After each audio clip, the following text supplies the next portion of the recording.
শ্রীকৃষ্ণের মৃত্যুর পর কি ঘটেছিল?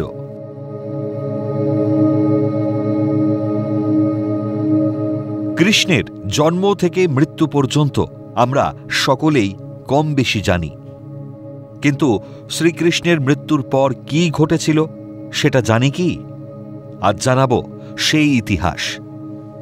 কুরুক্ষেত্রের ভয়াবহ যুদ্ধ ও ধ্বংসযজ্ঞের পর গান্ধারী শ্রীকৃষ্ণকে অভিশাপ দেন যে শ্রীকৃষ্ণের যাদব বংশ নিজেদের কলহে ধ্বংস হবে এবং শ্রীকৃষ্ণকেও অপঘাতে মৃত্যুবরণ করতে হবে।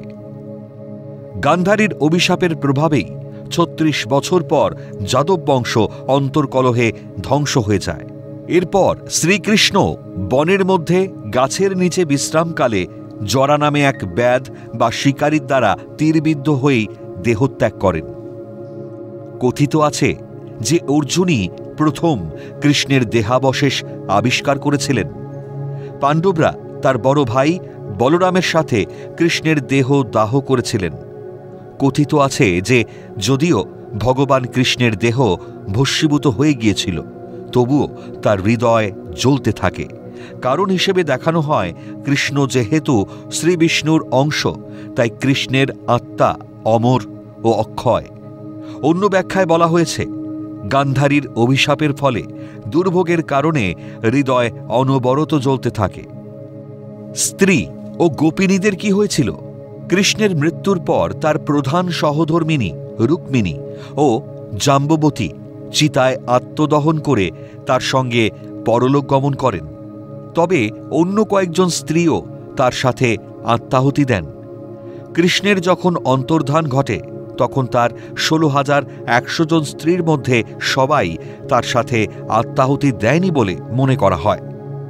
এই ঘটনার পর তারা তাদের সন্তানদের নিয়ে অনেক বাড়িঘর তৈরি করেছিলেন, যার জন্য তারা তাদের বাড়িঘর ছেড়ে চলে যান।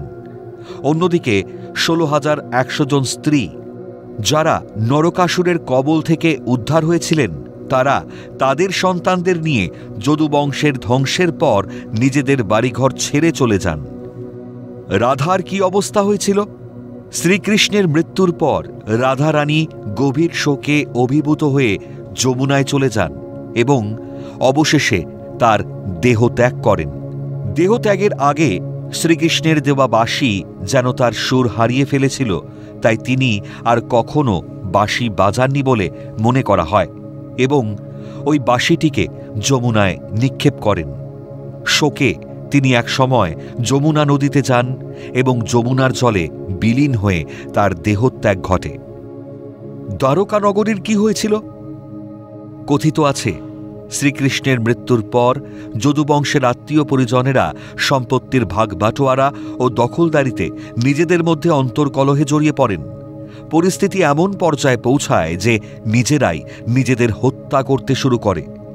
এইভাবেই যদুবংশ ধ্বংস হয়ে যায়। এই ঘটনাগুলোর পর দ্বারকা নগরী দ্রুত আরব সাগরের নিচে ডুবতে থাকে, যা মহাভারতের মৌসল পর্বে বর্ণিত আছে। সমুদ্র বিজ্ঞানীদের গবেষণায় গুজরাটের উপকূলের কাছাকাছি সমুদ্রের নিচে প্রাচীন দ্বারকা নগরীর ধ্বংসাবশেষ আবিষ্কৃত হয়েছে। দ্বারকা শুধুমাত্র একটি কিংবদন্তির শহর নয়, বরং এটি ভারতের ৭টি পবিত্র তীর্থস্থানের মধ্যে একটি।